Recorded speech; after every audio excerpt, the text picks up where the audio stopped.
What if the stuff sitting in your closets and cabinets and storage bins is telling a much bigger story about your life that you haven't been willing to admit yet? Today, we're talking about 9 harsh truths behind why it's so hard to let things go. Because most clutter isn't just about stuff. Let's get into it. Truth one, you're treating potential like reality. You are not keeping the treadmill, you are keeping the fantasy version of yourself that uses it every morning. You're not keeping the craft supplies. You're keeping the creative, artsy, endlessly patient version of you that you have imagined becoming. You're not keeping the business books. You're keeping the entrepreneur that you haven't become yet. There is nothing wrong with having aspirations. Having a vision for who you're becoming is really a beautiful and a powerful thing. But when that vision only exists in the stuff, when the potential is stored in bins and closets and shelves while the action is like nowhere to be found, that's not aspiration. That is a fantasy. And fantasy takes up real space. The honest question to ask yourself when you look at these things is not, could I use this someday? The question is, am I actually building that life? Are you using the treadmill? Great, keep it. Are you doing the craft? Love that for you. Keep the supplies. Are you actively working on the business? Girl, keep the books.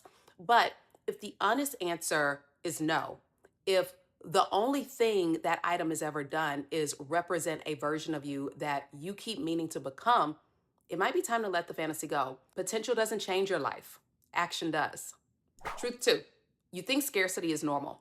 Okay, so this is one of my favorites to talk about, especially recently, because it is so deeply sneaky. You call it being prepared and responsible, so you keep the extra, just in case. And listen, there is a version of that that is genuinely wise. I am a big fan of being prepared and not being done with resources. This, though, isn't that. This is managing fear. Fear that there won't be enough later, whether it be enough money or options or resources or time. And I don't downplay that fear because for a lot of people, me included, it came from a real season of pinching every single penny. I happen to know that very personally because it was my story, but it becomes a problem when the season of actual scarcity is past, but that scarcity mindset stays behind because a scarcity mindset will make you do some dumb things, such as maybe you find yourself buying things on sale that you don't even want or need that you were not planning on getting because what if you need that item later? When your pantry is packed so full that half of it expires before you ever get to it. When you have multiples of things that have never been opened just because having more than enough feels safer than having what you could realistically use. That is scarcity dressed up as practicality.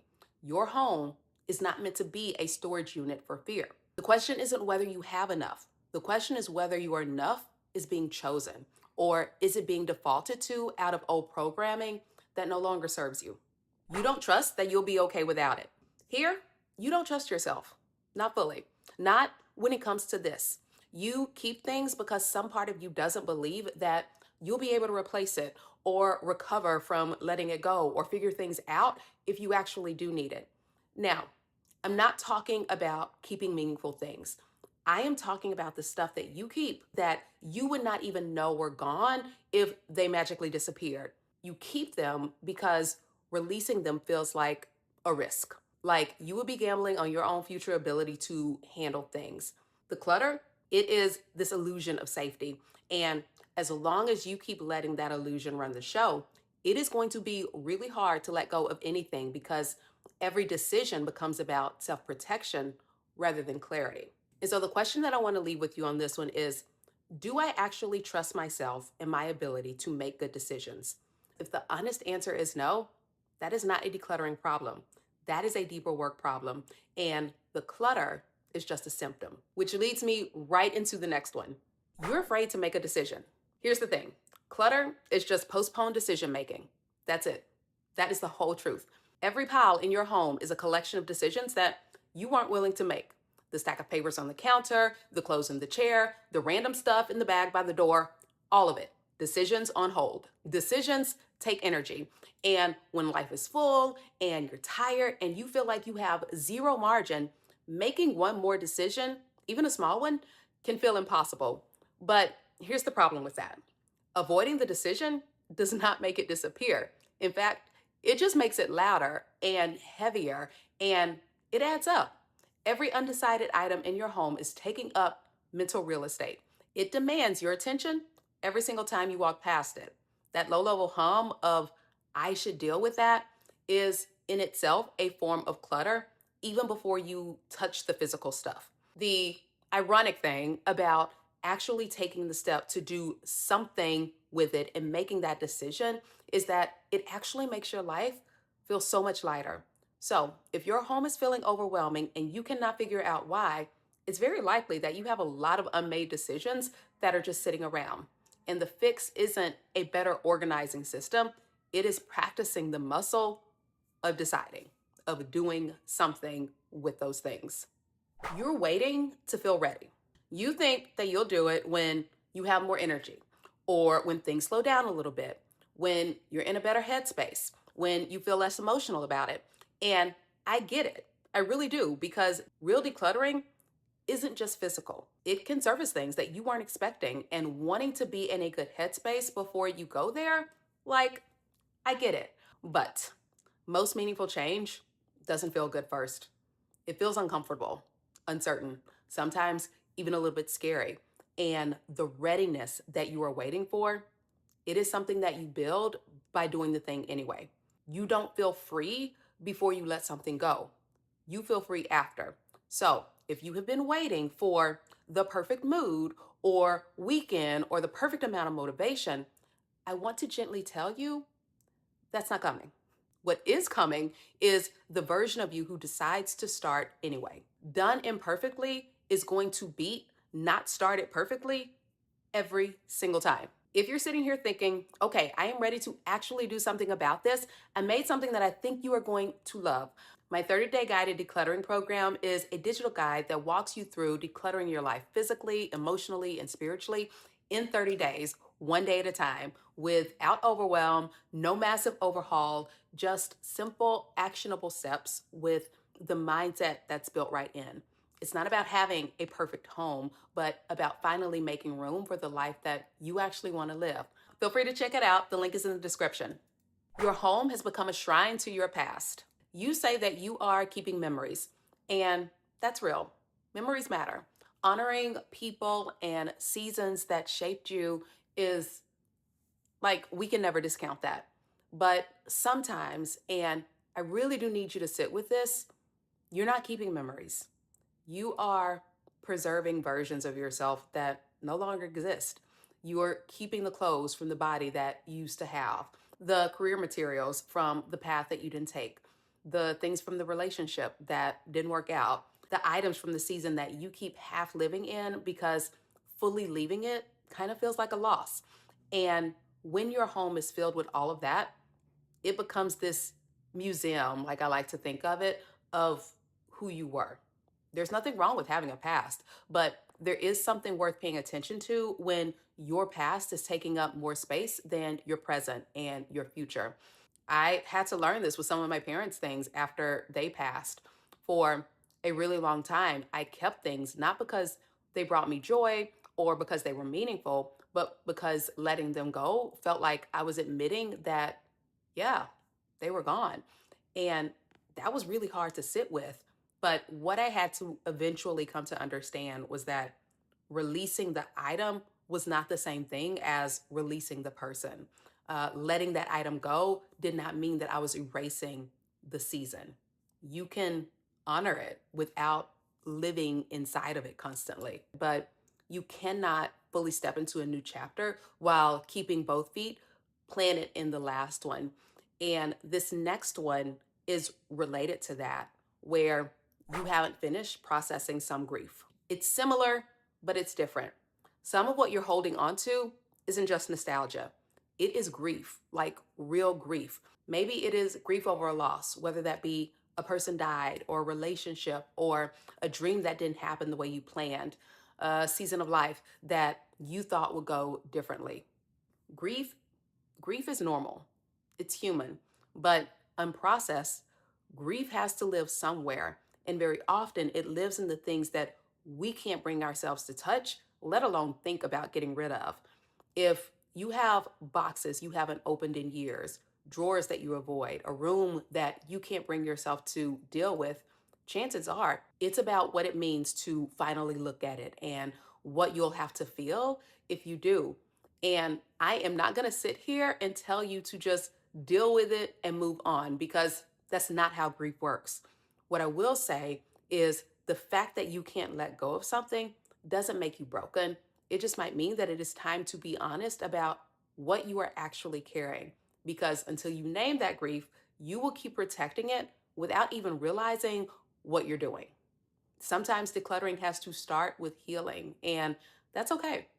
You're punishing yourself for past mistakes. The theme of this whole point is shame. Shame for not being more responsible, feeling bad for getting rid of it. So you tell yourself that you can't throw it away. You tell yourself that it needs to find the right home. You tell yourself that you need to get the full value of it when you sell it, or else it is going to stay with you. In fact, it really could be any number of things. But at the end of the day, you keep it in your home because, like, you have to. You deserve to sit with the mess that you created. Babe, you are not being frugal or responsible or a savior of the environment by keeping all of this foolishness. You are not being responsible by living with things that make you cringe every time you see them. What you're actually doing is punishing yourself twice. The first time was when you bought it and didn't do anything with it. Maybe it was the wrong size. Maybe you didn't actually love it. Maybe it was a totally misguided decision that made sense in the store, but then made zero sense the moment that you got home. Every single time you see that thing, every time you pass it, you move it, you work around it, you are making yourself sit with the evidence of it day after day, as if that is going to undo anything. It's not. The most responsible thing that you can do now is let it go, learn from the mistake, and release yourself from this punishment. The money is already spent. Stop spending your piece as well. You're not fully ready to commit to the life you say you want. This is the one that ties everything that we have talked about together. The clutter gives you an escape hatch, which is like the back door that you are leaving open just in case you need to retreat. As long as you keep the old clothes, the old projects, the old backup plans, the old versions of your life, you don't have to fully commit to becoming someone new. As much as we say we want it, it's scary. It means that you can't go back. It means that you have made a choice and that the old identity, the old season, the old you is actually behind you. Keeping the clutter allows you to keep one foot in your old life. It is a way of saying, I'll step forward, but not all the way, not just yet. Just in case, I am asking you to consider this. What would it actually mean to commit? Not to perfection, not to having it all figured out, just to the direction, to the version of you that you keep saying that you want to be. This is not about burning everything down, but about being honest enough to ask, what am I holding on to because genuinely I want it? And what am I holding on to because letting it go would mean I have to finally fully show up? That is the real question, and only you know the answer. As I'm sure you've noticed, none of these 9 truths are about your stuff. They're about trust and decisions and about grief, identity, fear, shame, and commitment, because that's what decluttering is actually about.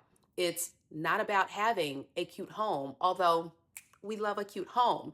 It's it's not about that.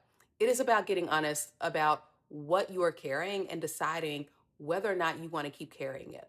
And before I give you your challenge, I want to mention something for the woman who is watching this and who is tired of doing this alone. The KDT Collective is my monthly space for women who are done restarting and who are ready to actually follow through. It's not a course to catch up on.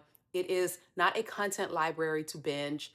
It is one monthly focus, weekly accountability with simple direction, live coaching twice a month, and a community of women who are doing that real work alongside with you.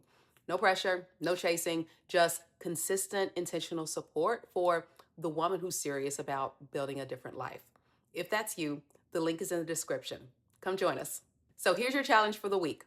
I want you to go back through those 9 truths and pick the one that hit you the hardest, the one that made you go, The one that you wanted to skip past, that is your one. I am not asking you to fix it this week. I'm not asking you to declutter your entire home by Friday. I just want you to pick one truth and then go find the thing in your home that represents that. One thing, one truth this week. That's all. Because this is how it works. Not in one giant dramatic overhaul, but in small, honest, and intentional moments where you say, I see what this is, and I am choosing something different. The other part is to drop it in the comments and let me know which truth hit you the hardest because I genuinely want to know.